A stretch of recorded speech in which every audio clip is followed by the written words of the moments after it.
Hello everyone, welcome back to my channel smart English learning centre. তো বন্ধুরা, প্রত্যেক দিনের মতোই ক্লাস 12 সেমিস্টার 3 থেকে প্রত্যেকটা চ্যাপ্টার ধরে ধরে ক্লাসগুলো হচ্ছে এবং আজকে আলোচনা করবো আওয়ার ক্যাজুয়াল ট্রি থেকে 40টি এমসিকিউ আলোচনা করবো, তার সঙ্গে সঙ্গে উত্তর বা অ্যান্সার আমি বলে দেবো। প্রত্যেকে এটা তোমরা পিডিএফটাও পেয়ে যেতে পারো, টেলিগ্রাম চ্যানেলে লিঙ্ক দেওয়া থাকবে, অথবা এখান থেকে তোমরা ভিডিওটা দেখে প্রশ্নের অ্যান্সারগুলো করতে পারো। তো দেখো, আজকের এই 40টা যে প্রশ্ন আমি দেবো আওয়ার ক্যাজুয়াল ট্রি থেকে সেইখান থেকে 40টার বাইরে আর কোনো প্রশ্ন আসবে না। এই 40টা খুব ভালো করে করতে পারে, প্রায় প্রত্যেকে সবাই কমন পাবে। তাই বেশি ভিডিওটা লেন্থি না করে শুরু করছি 40টি প্রশ্ন এবং তার উত্তর। তাই এরকম ভিডিওগুলো পাওয়ার জন্য অবশ্যই চ্যানেলটিকে সাবস্ক্রাইব করে পাশে থাকা বেল আইকন করতে একদম ভুলবে না। ভালো লাগলে বন্ধুদের সঙ্গে শেয়ার করো, কমেন্ট করো, লাইক করো। চলো, 1 নম্বর প্রশ্ন, our casual tree is published in, এটা হবে সঠিক উত্তর 1881। হয়ে গেল 1881। What kind of poem is our casual tree? Ode, ballad, elegy, epic. তোমরা এটা লিখবে এলিজি। দেখো, এই প্রশ্নগুলো কিন্তু আনকমন প্রশ্ন, এলিজি হবে এটা। The poet's attitude towards the tree can be called, এটা হবে অ্যাফেকশান। দেখে নাও তোমরা ভালো করে। The huge python here is, huge python বলতে এখানে কাকে বলা হয়েছে? দ্য ক্রিপার হলো। Which figure of speech is employed in the following line like a huge python winding round and round? Very very important প্রশ্নের উত্তর হয়ে যাবে simile figure of speech. On the trunk of the tree the creeper makes, এটা হবে deep স্কার্স।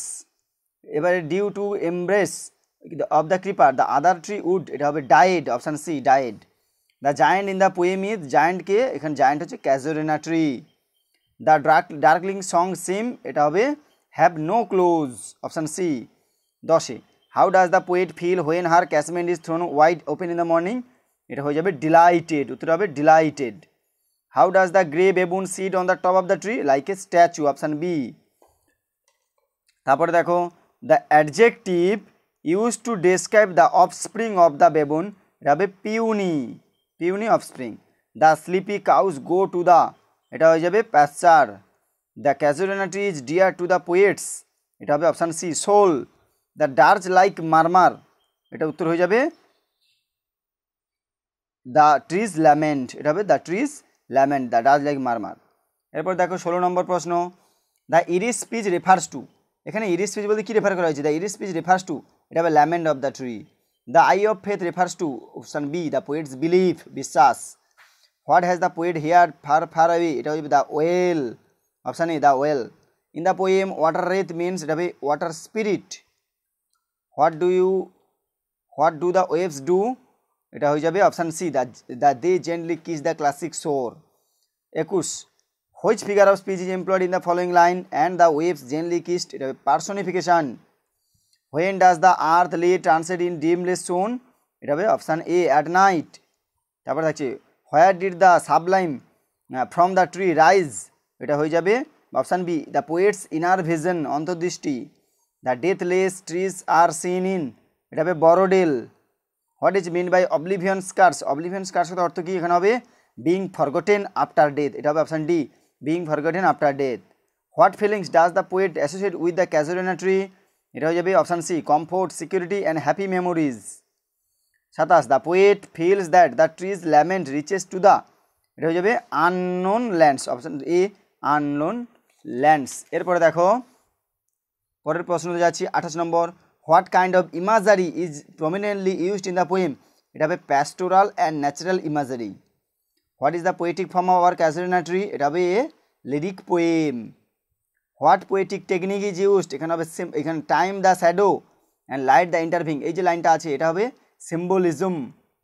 What is the tone of the poem our casual tree, এটা হবে nostalgic and melancholic. What does the poet associate the tree with, এটা হবে childhood memories and lost loved ones. Why does the poet refer to the tree as giant, এটা option D হবে all of the, সবগুলোই এই সবগুলোই উত্তর হবে। 34 দাগে দেখো, how does the poet describe the casual trees flowers, এটা হবে they are tiny and clustered, option C they are tiny and clustered. 35 প্রশ্ন দেখো, what poetic technique is used in the phrase time the shadow, এটা একই প্রশ্ন দেওয়া হয়েছে, উত্তর হবে সিম্বলিজম। এবার দেখো 36 দাগের প্রশ্ন, what is in crimson cluster all বাউ অ্যামং ইন দ্য পোয়েম, এটা হবে রেড ফ্লাওয়ার্স, এটা হবে রেড কালার ফ্লাওয়ার্স, ক্রিমসন মানে রেড গাঢ় লাল। দেয়ারফোর আই ফেইন উড কনসিক্রেট এ লে, লে মিনস এখানে হবে poem.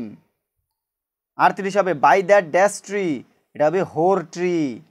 39 the trunk of the tree is, এটা হয়ে যাবে রাগড। 40 দেখো একটা লাইন আছে like a huge python. Last প্রশ্ন very very important, winding round and round the rugged trunk indented deep with scars. Up to এই যে লাইনটা দেওয়া আছে পুরোটা, identify the rhyme scheme of the line. এই লাইনের রাইম স্কিম কোনটা হবে? Option C, A B B A. ওকে, এই 40টি প্রশ্ন অবশ্যই তোমরা ভালো করে করো। এখান থেকে তোমরা প্রশ্ন অবশ্যই কমন পাবে। এবং টেক্সট বইতে যে 3টি প্রশ্ন দেওয়া আছে সেই 3টে প্রশ্নের মধ্যে এখানে আমার একটা দুটো করা আছে, ওখানে দেখলেই বুঝতে পারবে কোন অ্যান্সারটা হবে। 3টে প্রশ্ন ভালো করে করে যাবে। তো এই ছিল আজকে আবার ক্যাজুয়ালিটি থেকে 40টি প্রশ্ন। পরবর্তী আবার ইউলিসেস থেকে, ইউলিসেস কি, কোথা থেকে এলো, ব্যাকগ্রাউন্ড কি, ইউলিসেস থেকে পুরোটাই আলোচনা করব পরবর্তী ক্লাসে। তাই অবশ্যই চ্যানেলে চোখ রাখো, চ্যানেলটিকে সাবস্ক্রাইব করে পাশে থেকে বেল আইকন করতে একদম ভুলবে না।